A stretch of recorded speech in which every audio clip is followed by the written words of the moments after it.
नमस्कार। आज हम महाभारत के एक बहुत ही अहम, बहुत ही भावुक क्षण पर बात करने वाले हैं। हाँ बिल्कुल, कुरुक्षेत्र का मैदान, युद्ध बस शुरू ही होने वाला है। और अर्जुन, वो महान योद्धा, कृष्ण से कहते हैं कि रथ को दोनों सेनाओं के बीच ले चलो। वो देखना चाहते हैं कि कौन है सामने। और ये देखना उनके लिए एक निर्णायक मोड़ बन जाता है। तो आज हम इसी पर थोड़ी गहराई से बात करेंगे।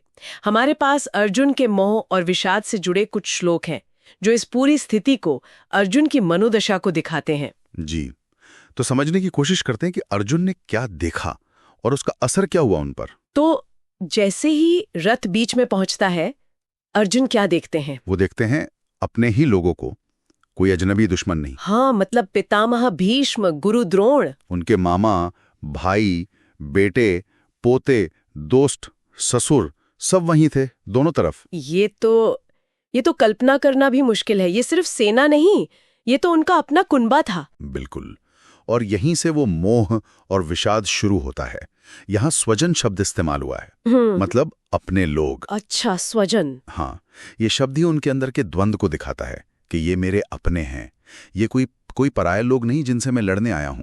तो ये एहसास कि ये मेरे अपने हैं, इसी ने उन्हें एकदम से हिला दिया। बिल्कुल। श्लोक कहता है, कृपया पर्याविष्ठो विषीदन्यदम अब्रवीत, मतलब वो अत्यंत करुणा और दुख से भर गए। कृपया पर्याविष्टो, इसका मतलब क्या है? सिर्फ दया? नहीं, सिर्फ दया नहीं, ये उससे कहीं ज्यादा गहरा है। मतलब उस भावना ने उन्हें पूरी तरह से जकड़ लिया, वो अभिभूत हो गए। और विषीदन यानी गहरे शोक में डूबकर उन्होंने कृष्ण से बोलना शुरू किया।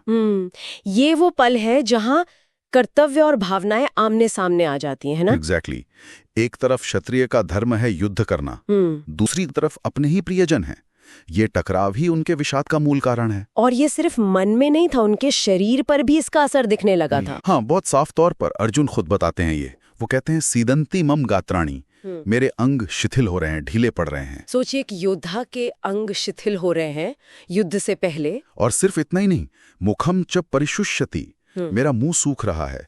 वे पथुश्च शरीरे में रोमहर्षश्च जायते, शरीर कांप रहा है, रोंगटे खड़े हो रहे हैं। बाप रे, ये तो पूरी तरह से एक शारीरिक प्रतिक्रिया है उस मानसिक वेदना की। बिल्कुल। और आगे वो कहते हैं, गांडीवम स्रंस्तते हस्तात। गांडीव, उनका धनुष, वो हाँ, उनके हाथ से छूट रहा है। हाँ, जिस गांडीव के बल पर वो अजय माने जाते थे, वही हाथ से फिसला जा रहा है। त्वक्चैव परिदह्यते, त्वचा में जैसे जलन हो रही है। और वो कहते हैं कि मैं खड़ा भी नहीं हो पा रहा हूं, ना शक्नों में अवस्था तुम। भ्रमती वच में मना, मेरा मन भ्रमित हो रहा है, घूम रहा है जैसे। उन्हें समझ नहीं आ रहा कि क्या करें। ये किसी भी तरह से कायरता नहीं लगती, ये तो एक बहुत ही गहरा मानवीय संकट है। सही कहा आपने, ये कायरता बिल्कुल नहीं है। ये एक योद्धा का, एक इंसान का अपने भीतर चल रहे भयानक तूफान का प्रतिबिंब है। जब आपका सबसे बड़ा हथियार ही आपके हाथ से छूटने लगे, हाँ, तो ये दिखाता है कि आपका आत्मविश्वास, आपका निश्चय, सब कुछ हिल गया है। शरीर मन की गवाही दे रहा है। तो हमने देखा है कि कैसे अपने ही लोगों को सामने देखकर अर्जुन जैसा महावीर भी पूरी तरह से विचलित हो गया। उनका सारा उत्साह, सारा संकल्प जैसे एक पल में गायब हो गया। वो युद्ध भूमि उनके लिए रिश्तों का, भावनाओं का इम्तिहान बन गई। हाँ, जो धर्मयुद्ध लड़ने आए थे, वो अब उन्हें अपने ही खून से हाथ रंगने जैसा लगने लगा, पाप लगने लगा।